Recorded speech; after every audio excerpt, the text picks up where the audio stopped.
let's end this chapter and also this class with a brief discussion of half-lives. So you've probably heard the phrase half-life in the context of radioactive material. So suppose you have some radioactive substance. Well, this radioactive substance shrinks over time. And that's just because of what radiation is. Radiation is physical.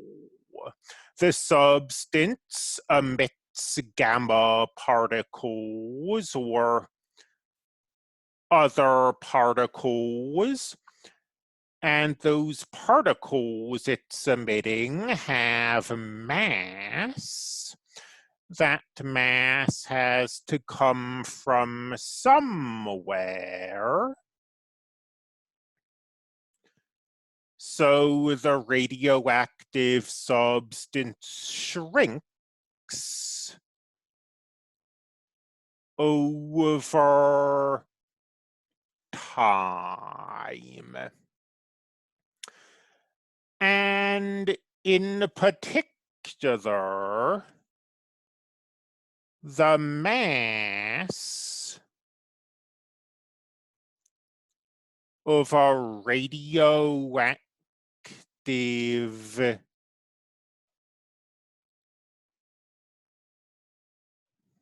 substance is exponential.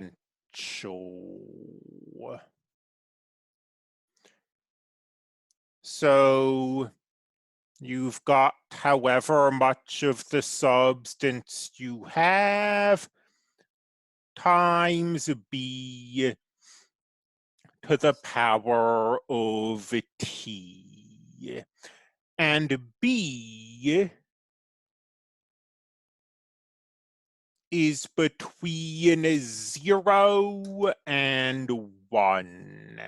So the mass of the substance shrinks over time. If we remember our exponential graphs, if we have something less than 1 here, then that corresponds to a decrease, to what we in this context call exponential decay.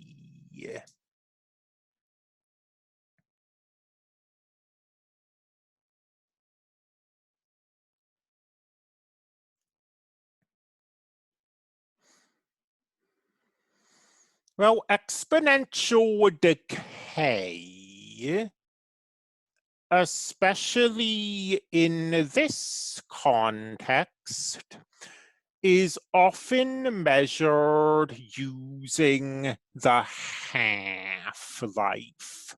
So the problem is that when you have a formula, it can be very hard to contextualize that formula, sort of in terms of, is this exponential quantity decaying quickly?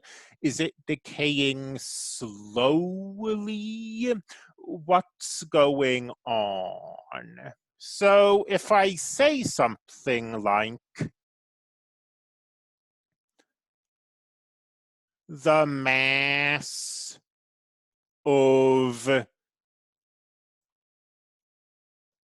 a substance is Q of T equals 500 times 0.9987 to the power of T, where T is measured in years. When will 200 grams remain? We could solve such a problem if we wanted to, using exponentials, using logarithms. But going into the problem, we probably have very little intuition about what the answer to this is going to be. Is this going to take decades? Is it going to take centuries? Is it going to take millennia? It's very hard to just look at this equation and intuitively grasp what this growth factor means. Half-life gives an alternate way of conceptualizing the speed at which a decaying object decays. So half-life is, as the name suggests, the amount of time it takes for the mass of the radioactive substance to be reduced to 1/2 of its current mass. So from 500 to 250, from 250 to 125, from 125 to what? Half of 100 is 50. Half of 25 is 12.5. So I make that 62.5. And so on. And the half-life is constant. That is to say, the amount of time to go from here to here, that's 1 half-life.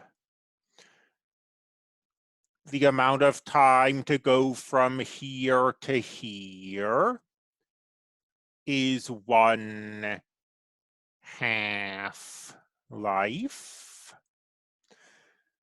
The amount of time to go from here to here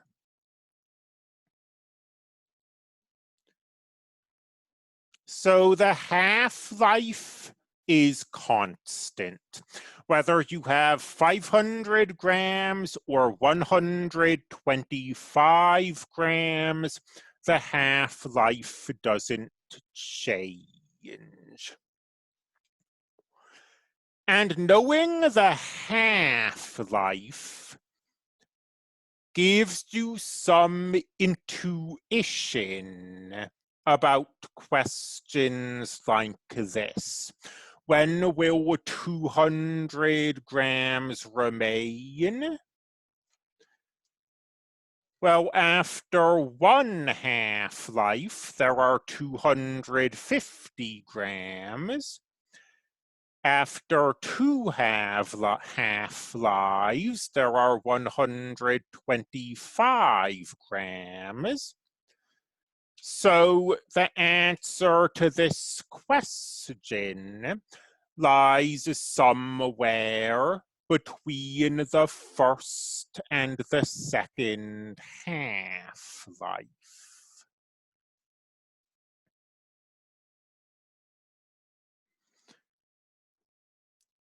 How do we find the half-life?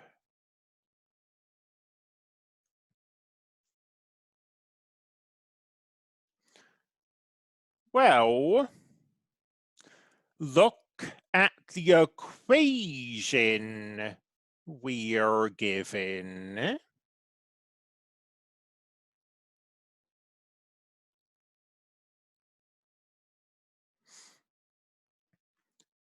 And think about what we're trying to do.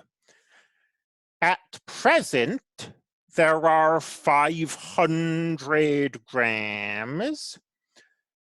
After one half-life, there will be 250 grams. So to find the half-life, you just take this and set it equal to 1/2 of the initial value, and then solve. So our first step will be to divide both sides by 500.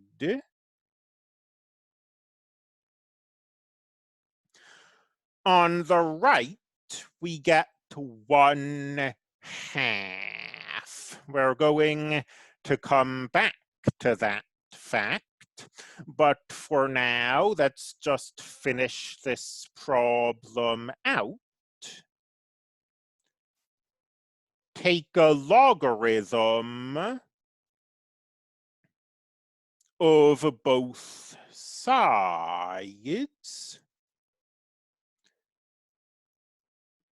It doesn't matter which logarithm. The power comes down.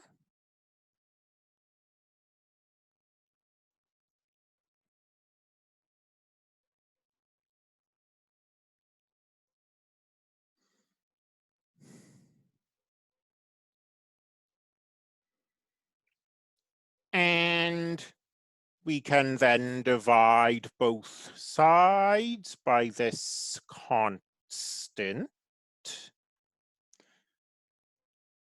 T equals the natural log of 1/2 divided by the natural log of this thing. Give me just a moment.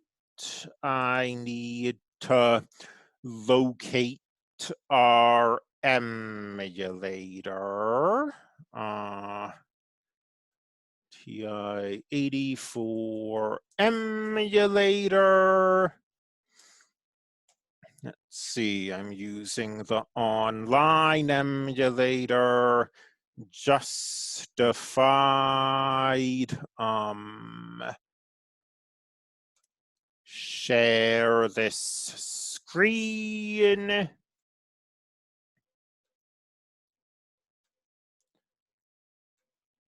We want the natural logarithm of 1/2 divided by the natural logarithm of 0.9987.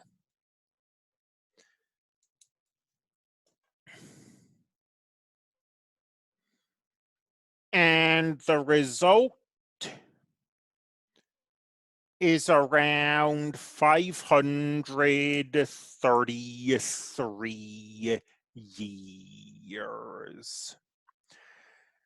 And again, the point of the half-life is that the half-life is easier to intuitively understand than a growth factor. If I say that every year the amount of the substance is multiplied by 0.9987, when will there be 200 grams left? Again, intuitively, you and I probably have no idea. If I say that it takes about 533 years for the initial value to be reduced to 1/2, now we have some idea what kind of answer we're looking for. Between 500 years and a millennia is the amount of time it takes. So it's easier to intuit. And when we're talking about radioactive substances, we almost always have that discussion not in terms of growth factors, but in terms of half-lives.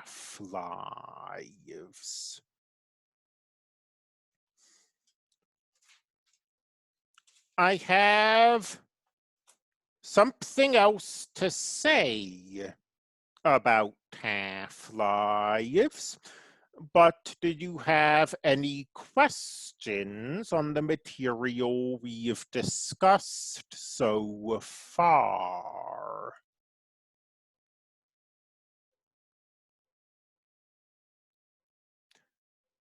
Very well, then. Half-lives are independent.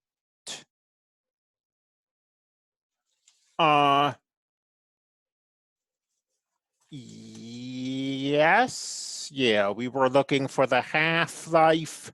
It was 533 years. Half-lives are independent of initial conditions. Example, a radioactive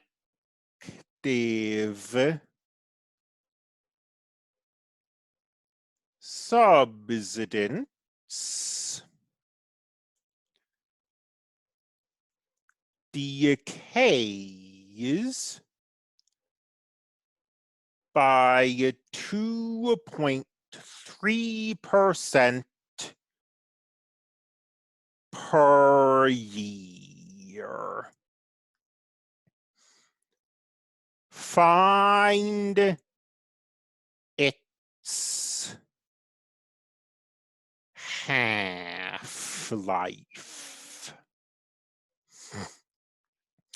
So the difference between this question and the previous question, we are not given an initial value. How much of this material do we have? We have whatever the initial value is times 1 plus the growth rate. In this case, the growth rate is negative because we're decaying, raised to the power of t. And let's see, 1 minus 0.023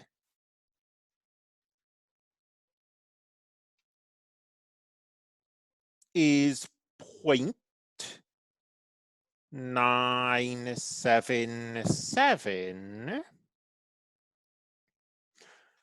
but we're not told what our initial value is.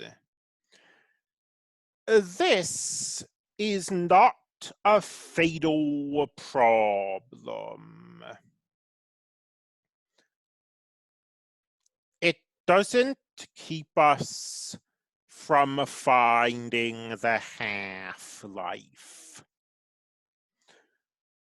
We don't know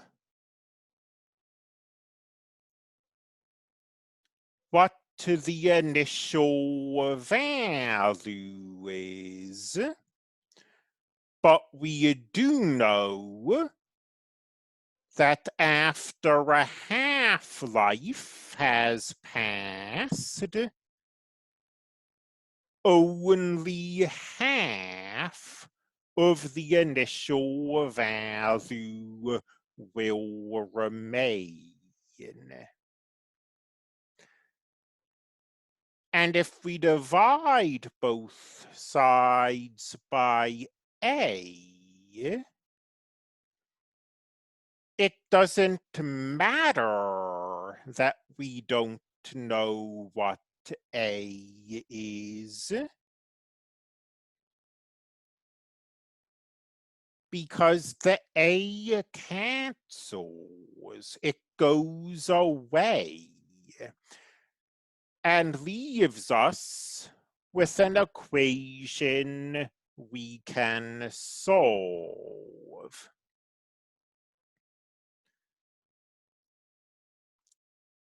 Take a logarithm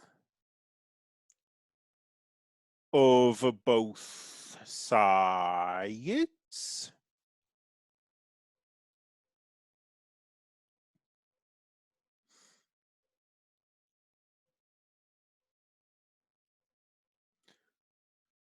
On the left,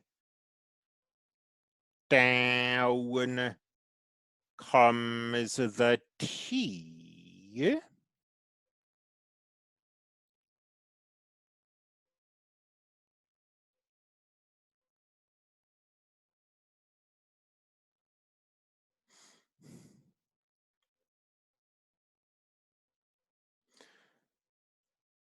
Dividing both sides by this logarithm.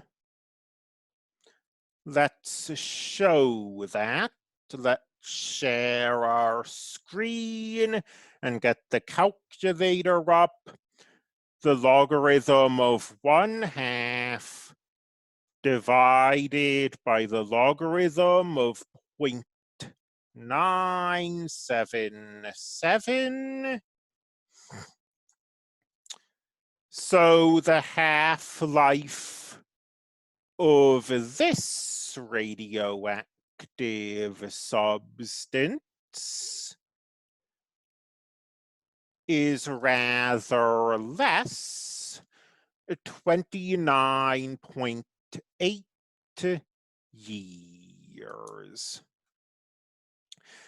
And again, to find a half-life, we do not need an initial condition, because the initial condition will cancel. It will show up on both sides of the equality you set up. And then you can divide both sides by the initial condition to cancel it.